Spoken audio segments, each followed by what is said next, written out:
এইটা কি হাত নাই চিংড়ি মাছের আর পা নাই? চিংড়ি মাছের হাত পা সবই আছে, ওইখানে ঠিক আছে। এই যে পা, এইটা ধরো হাত, আর এই ছোট ছোট গুলো পা। ও আর এই যে আমরা এখন চিংড়ি মাছ কাটতে বসবো, ঠিক আছে। আর কি বলবো, দুঃখের কথা, চিংড়ি মাছ খেতে যতটা ইয়ে লাগে, লোভনীয় লাগে, মনে হয় যে দেখে খাবো খাবো, কিন্তু এর পিছনে যে কত কষ্ট আছে সেটা শুধু আমরাই জানি, যারা কাটি তারাই জানি। আজকে আবার এই যে এখানে চিংড়ি মাছের কাটা একেবারে বের করতে যাই, ডিপ করা ছিল চিংড়ি মাছটা, তা বের করতে গেছি ফ্রিজে দেয়, বের করতে যাই হাত একেবারে কেটে গেল, মানে জমাট বাটা ছিল, একটা একটা করে ছাড়াতে গেছিলাম যে তাড়াতাড়ি হবে। তার সপ্তাহের পিছনে, মানে খাওয়ার পিছনে যতটা আনন্দ, তার পিছনে থাকে অনেকটা কষ্ট। হ্যাঁ, কেউ কেউ আবার কয় কি কষ্টটা মাইনে নিতে হয়, তাহলে কি হয়? কি হয় রে, কষ্টটা মানলে কি হয়? বলে কষ্টরে বলে মাইনে নিলে সুখ হয়। হ্যাঁ, আমাদের বাসার লোকটা যে কষ্ট করলে যে কষ্টরে কষ্ট, সেটা না, তার বিপরীতটা ভাবতে বলবে যে কষ্টরে কষ্ট না, কষ্টটাকে মেনে নিলে জীবনে সুখ আসে। তাই এটা সত্যি কথা, কষ্ট মেনে নিলে অবশ্য সুখ আসে।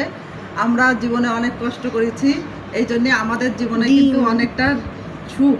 হ্যাঁ, ও বাবা, তুমি মাঝখান থেকে ডিম দেখে নিলে, এটা কে খাবে? কিন্তু থাকবে না রে, মনে হয় পড়ে যাবে। হ্যাঁ, ওই হলুদ হলুদ ওটা মাছের ডিম।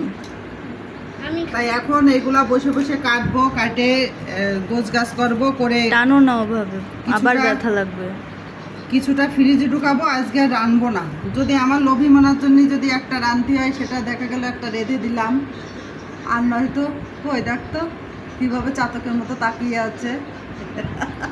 চিংড়ি মাছ খুব প্রিয়, মনে হচ্ছে কি 1 মাস ধরে বলছে যে মাছ দাও মাছ দাও, চিংড়ি মাছ দাও, কিন্তু আমাদের কেনার অভাবে কিনাই হচ্ছে না, মানে বাজারে যাওয়ার অভাবে কিনা হচ্ছে না। এই জন্যই অবশেষে নিয়ে আসলো। হ্যাঁ, এটা মাছের ডিম। আর এই চিংড়ি মাছগুলো মানে কি বলবো, আমাদের বাসার কাছে কিন্তু নদী, তা আমার বাবা এই চিংড়ি মাছ খুবই মারতো। তাই এই এত বড় চিংড়ি না, আমাদের নদীর চিংড়িগুলো এতটুকু চাই দিচ্ছিল। আর চিংড়ি মাছ কখন বাদে, যখন নদীতে জোয়ার আসে, তখন হচ্ছে কি চিংড়ি মাছ পাওয়া যায়, সে গাদি গাদি মানে মারে নিয়ে আসতো মাছগুলা। আর আমি বাবার পাশে বসে থাকতাম, কেমন করে মানে মানে কি যেন গাঁথতো একটা তারের ভিতর গাইতে, ওটা ফেলে দিত, আর তল থেকে হচ্ছে কি একটা এরকম লম্বা সাইজের হচ্ছে কি জাল ছিল, এরকম তল থেকে যখন ইয়েটা তুলতো, এক গাদি চিংড়ি মাছ উঠে আসতো। আর আমি বাবার কাছে বসে বসে মাছগুলো বাইছে বাইছে তুলে রাখতাম, মনে ইচ্ছে রাখছে।